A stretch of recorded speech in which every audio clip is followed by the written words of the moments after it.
Bueno, para todos los que preguntaban cómo se cura la plancheta, hoy vamos a curar la plancheta.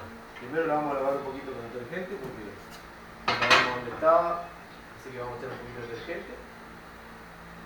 Lavamos y después vamos a proceder a curar.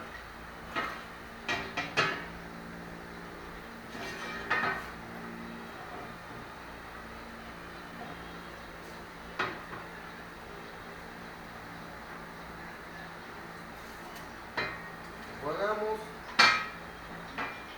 vamos a secar bien. Ya la lavamos con un poquito de detergente, la vamos a secar bien.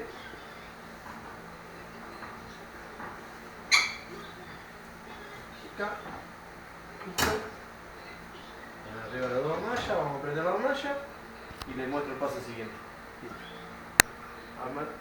Listo, ya prendimos la cocina, ponemos la plancheta arriba, dejamos que se caliente un poquitito, que se termine de secar sola y le vamos a agregar un poco de aceite. Cortar.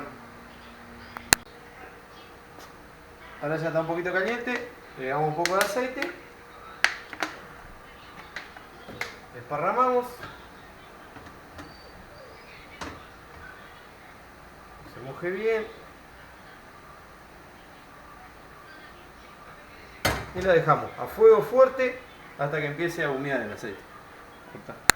Bueno, ahí ya está humeando, ve que ya está quemando el aceite que tenía. La dejamos un poquitito más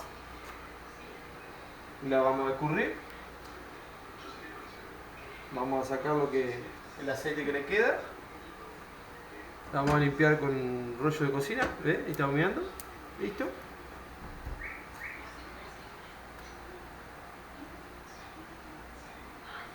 Escurrir ahí.